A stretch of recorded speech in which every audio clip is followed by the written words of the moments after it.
मौलवी कोई बात कह रहा हो, खोपड़ी शरीफ में नहीं आएगी, गोरा कह दे फौरन खोपड़ी में आ जाएगी।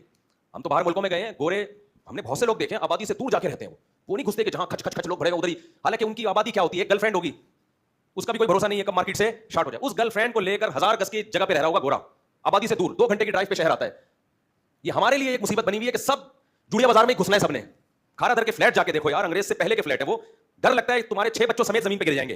तो वहां फिर लोग कहते हैं ये देखो मुफ्ती साहब कहते हैं 6-6 8-8 बच्चे पैदा करो, जगह है नहीं। अबे मुफ्ती साहब की आधी बात ले रहे हो, आधी नहीं ले रहे। हम कह रहे हैं बच्चे पैदा करो, फिर उनको उनके मेयार की रिहाइश भी दो, और रिहाइश के लिए अगर पैसे नहीं है तो आबादी से बाहर निकल जाओ। बहुत बड़ी जमीन है अल्लाह की, निकल जाओ बाहर जाके, बड़ी जगह मिलेगी तुम्हें।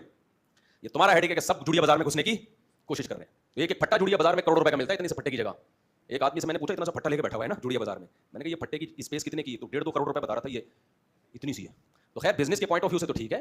गोरे क्या करते हैं, रेजिडेंशियल एरिया उनके अलग होते हैं और कारोबारी इलाके अलग होते हैं। हमारे यहाँ जहां कम वक्त बिजनेस है वहीं घुसावा भी होगा।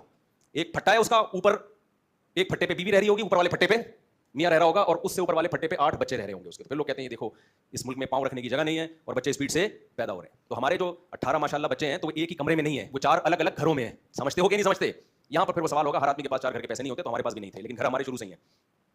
यहाँ पर अल्लाह पे तवक्कुल के बगैर ये चीजें समझ में नहीं आती हैं। अल्लाह कहता है बच्चा पहले आएगा, माँ की छातियों में दूध बाद में आएगा, रिस्क बाद में आएगा। आप कहते हो पहले पैसे आएंगे फिर बच्चे आएंगे, अल्लाह कहता है ना पैसा आएगा ना बच्चा आएगा। ठीक है, वैसे का वैसे ही मरेगा तू। कंधा देने वाले भी महल्ले पड़ोस से बुलवाने पड़ेंगे, ईदी सेंटर से। अभी देखो ना जनाजे जितने फौरन ईदी सेंटर जा रहे होते हैं, कोई गुसल देने वाले लोग नहीं होते। तो अपनी जिंदगियों को बर्बाद मत करो। हम कोई पागल नहीं है जो चीख चीख के तुम्हें समझा रहे हैं। हमारा क्या फायदा तुम्हारी नस्ल बढ़े ना बढ़े, हमें थोड़ी कोई पैसे मिलेंगे इसके। तो खैर हम ये अर्ज कर रहे थे मेरे